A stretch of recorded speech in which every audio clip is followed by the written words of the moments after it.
Siendo las 6 de la mañana del 17 de julio del año 2022, la madre de Steven, un poco preocupada, fue a visitar el cuarto de su hijo para que se levantara y cumpliera con sus deberes académicos.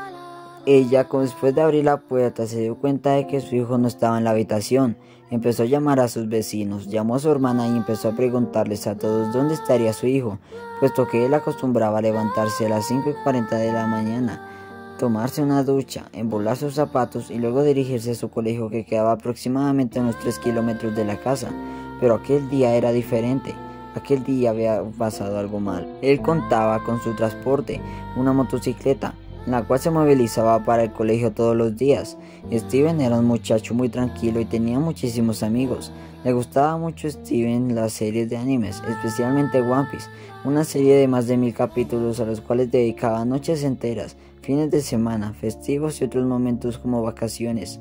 En realidad era un niño bastante consentido de sus padres, quienes lo amaban desde que había nacido, pues por ser el último hijo varón de la familia. Él soñaba con ser un ingeniero de sistemas o programador, y lo cual lo motivaba a seguir estudiando y sacar su bachillerato hacia adelante para darle una alegría a su familia y a sus más allegados. Sin embargo, uno de sus retos durante los 11 años de formación fue sacar buen puntaje en el ICFES. Algunos de sus profesores decían que él era muy perezoso, que no le colaboraba a sus padres. Sin embargo, él era un niño que le gustaba todo lo de panadería, preparar lenguas, mojicones y sobre todo los roscones. Steven se la pasaba con sus amigos, le gustaba ir al pueblo a jugar con sus amigos. De la misma manera gastaba horas de horas en el videojuego FIFA, a pesar de que sus padres se lo prohibían, puesto que tenían los ojos rojos de tanto jugar y su rendimiento no era muy bueno. La desaparición de Steven sucedió una noche de invierno aproximadamente a las 7 al término de jugar un partido con su uniforme de abejita, y cuando iba a tomar el transporte para volverse para la casa, empezó la trágica desaparición. Ese día habían celebrado uno de los partidos amistosos más importantes de la región, donde habían apostado con el equipo rival, y el que ganara se llevaba un premio para que se lo disfrutaran.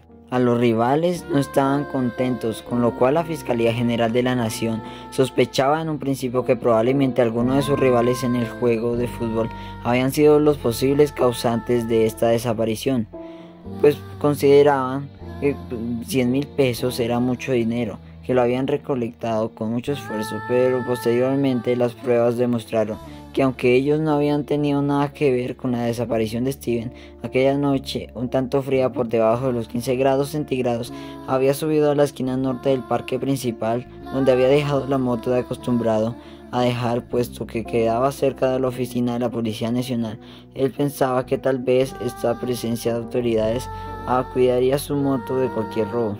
Para los investigadores de la Fiscalía, después de sorprenderse de que la moto estaba inmóvil, decidieron tomar medidas drásticas para buscar al joven, y al no encontrar pistas de Steven, lo primero que hizo la Policía Nacional, el comandante, fue dirigirse hacia la carretera que conduce a la vereda donde habita Steven, y el investigador a cargo quería revisar todas las cámaras de seguridad de los principales negocios, específicamente que ya quedan hacia afuera de la calle, para saber en qué momento exacto habían podido ver a este joven que ahora todo el municipio lo buscaba. Se han puesto mensajes radicales para ubicarlo, se han imprimido muchos panfletos en todo el municipio con el propósito de saber en dónde estará el paradero del joven que respiraba ser uno de los mejores ingenieros de sistemas. Y en el proceso de investigación se encontró que a las 7:20 de registro, el Steven pasaba al frente del almacén El Roble. Probablemente había ido a comprar algunas chocolatinas y una de sus aguas favoritas, pues posiblemente se encontraba deshidratado. De lo que recuerda que le vendió, quien recuerda a la persona que había atendido, es que había pagado con un billete de 100,000, probablemente nuevo, prácticamente sin estrenar. Esto que parecía un poco extraño porque por lo general lo que pagaba con este tipo de billetes, después de pasarlo, al parecer se dirigió donde tomaron un delicioso cóctel de guarapo en el establecimiento comercial Los Antojos Guayatunos, donde se vendía una deliciosa bebida clásica, la cual se prepara de la siguiente manera. Primero se prepara el maíz y se cocina con agua, después se echan en una tina y se agregan cunchos de otro guarapo, unas hojas llamadas alpayaca o granizo.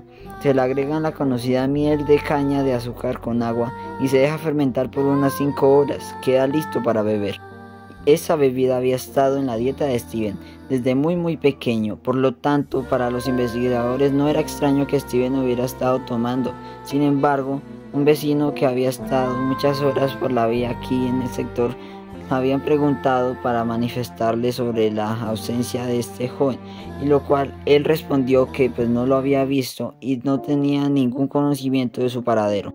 En lo cual se percatan que en unas cámaras de seguridad del parque principal en la oficina parroquial se evidencia claramente que a las 7:42 Steven estaba completamente sentado en el agua, sobre hinchadas y revisando su teléfono celular, cuando dos presuntos secuestradores se le acercan, lo golpean de la boca y lo introducen en una camioneta de placas desconocidas de color blanco, polarizadas y demasiadamente sospechosos. Pero lamentablemente en toda organización criminal siempre puede haber un infiltrado, una persona que no está de acuerdo con los términos y condiciones de la organización, una persona que puede negociar con las autoridades, y en ese caso esto fue lo que precisamente pasó en la desaparición de Steven. Uno de los miembros de la banda se comunicó de manera clandestina con la Fiscalía General de la Nación para manifestar el propósito por el cual habían secuestrado a Steven. Aquella noche, lo que viene a continuación los dejará con los pelos de punta. Esta organización se encargaba de secuestrar a niños y adolescentes menores de 25 años. Estos se encargaban de utilizar a sus víctimas como comercio de órganos. Esta organización venía trabajando por más de 10 años a nivel mundial. Tenía su página en la Deep Web, donde vendían toda clase de órganos como pulmones, médula espinal, riñones, córneas y demás. Además, él contó que tenían a 20 víctimas más secuestradas de otros que les contó Steven todavía se encontraban vivos. Además, exigieron una suma de 100 millones de pesos para decidir exactamente la ubicación de Steven y también establecer estrategias para poder sacarlo de ese lugar, puesto que era un lugar bastante recóndito, y justo ese día lo vieron cerca de los bosques y las colinas de Santa María. En este laboratorio habían múltiples experimentos con humanos. Por ejemplo, ahora le están haciendo muestras de sangre para determinar cuáles serían fuertes contra la radiación. Y este laboratorio había sido buscado por las autoridades a través de los años, y no solamente atraía a los ojos de ciudadanos colombianos, sino también brasileños, argentinos, peruanos e incluso cubanos. Los investigadores de la fiscalía aceptaron la oferta que les propuso el malhechor de poder encontrar alternativas para rescatar a Steven y tratar de intercambiar 10.000 millones de dólares en efectivo, los cuales querían que los pagaran de inmediato para que pudieran saber la información de Steven. Después de todo esto, las autoridades se reunieron con el informante y detuvieron que este lugar sería en un yate en la laguna La Esmeralda, que corresponde a los municipios de Santa María. Hizo mucho cargo y establecieron a las 3:40 de aquí el jueves 1 de septiembre del año 2024. Las autoridades organizaron un operativo completamente muy bien planificado el sábado para capturar a este delincuente y así haber diseñado dinero, pero con billetes falsos, donde el primero y el último eran reales y los demás eran puro papel periódico. El delincuente llegó al sitio y hora acordadas e inmediatamente se sentó con uno de los investigadores y empezó a comentarle sobre el paradero y el laboratorio, que al parecer el lugar que encontraba en uno de los bosques del municipio de Mambita, más precisamente en una vereda llamada Hormiguero, para la cual no había acceso a vehículos y lo cual era necesario entrar en caballos, burros, mulas y, si fuese posible, en helicóptero. A partir de esta información capturaron a este delincuente y miembro de la organización, y como les contaron, le entregaron el dinero falso y le dijeron a la policía y a la fiscalía hacerse cargo del caso con ayuda del Ejército Nacional de Colombia. Después de todo, el ejército acudió a este lugar donde planearon toda una mañana. En la tarde, la fiscalía a las 3 de la tarde con el Ejército Nacional se encontraba ya en este lugar donde estaba el laboratorio. Estos procedieron a entrar y capturar a todos los miembros de esta organización. Buscaron por todos los lados, se encontraron a más de 8 niños vivos, y la policía del ejército también encontraron a más de 30 cuerpos sin órganos y en un cuarto donde estaban estos. Sin embargo, Steven no estaba en el lugar. Al parecer, algunas horas antes él había logrado escapar El problema es que a los alrededores habían cientos de miles de hectáreas de bosque y Steven era un niño que no estaba acostumbrado a andar por la jungla y encontraría animales peligrosos, culebras ponzoñosas, osos de anteojos y otros animales como ranas venenosas.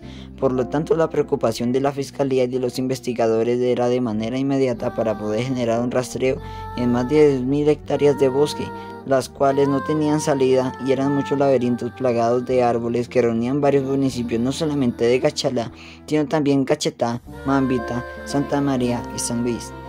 Y hasta el día de hoy no se sabe nada sobre el paradero de Steven.